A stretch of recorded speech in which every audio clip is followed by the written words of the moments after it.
Hello. So we're going to be talking more about the 5 parts of a sign, and more specifically, we're going to be talking about the movement. The movement. I'm going to move this here for a second so I can sign better. So movement is difficult to understand completely because you have so many different movements.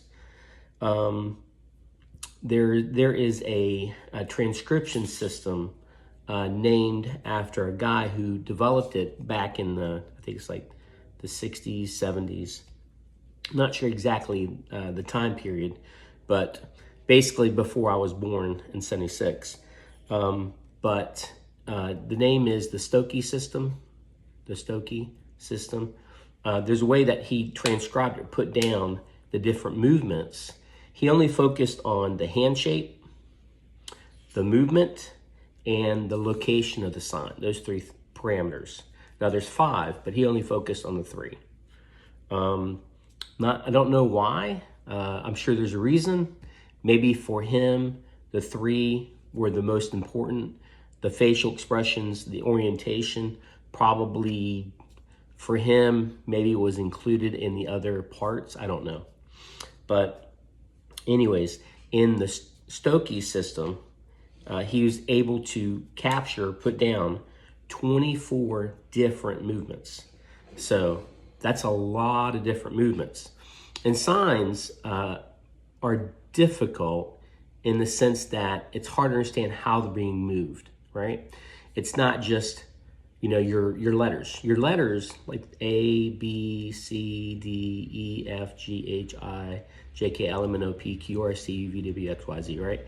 Those are easier to understand because you can see them and you can put them down in a 2D fashion, right? So it's simple. But when it comes to signs, there's movement and you're not sure exactly how those hands are being moved. That's why it's good to have a different perspective and you're looking at different vantage points when you're signing.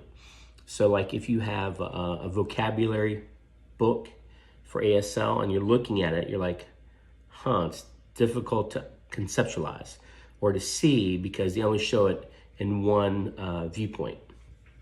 So it's hard to capture in a 2-dimensional setting. So let me give you an example of how movement can change.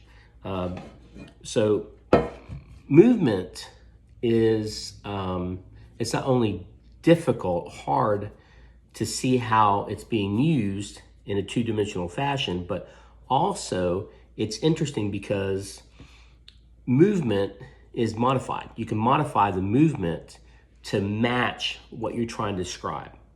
So in some ways, the movement is almost like an adverb. I'm not a English buff. I do not like English, but so movement. Let me give you an example. So movement, like let's say run, right?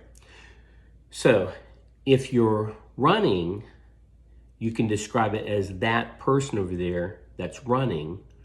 Yeah, that's one way to do it. Another way would be if you were to sign it almost first person instead of third person, like saying that person over there is running. You could describe it as a story and say that person there, when they were running yesterday, wow, you should have saw that. They started running, and you can see this kind of like keeping pace. And then when he saw the finish line,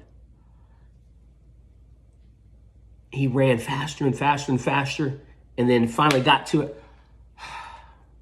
And he was tired. You could tell he was tired. He just, exhausted, right? Blah, blah, so blah, you can show with your expression and with the sign of the movement of the sign, speeding up the sign, slowing it down.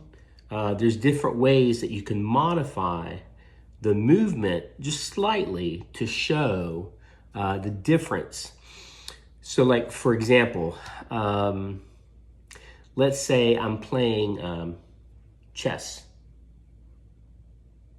right? and I'm thinking about moving my, I don't know, pawn or queen, but I'm thinking, okay, I'm gonna move this way. Or you could say, playing chess, I'm thinking, now your turn.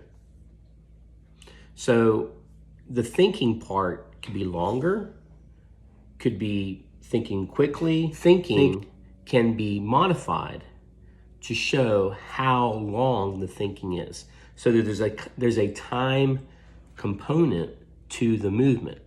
The longer the movement, it's probably slower or more severe, something like that. It could be with any kind of movement. If you prolong it, if you make it extensive, it's showing that the movement is extensive. So there's a reason behind not only the sign, but there's a reason behind the movement as well.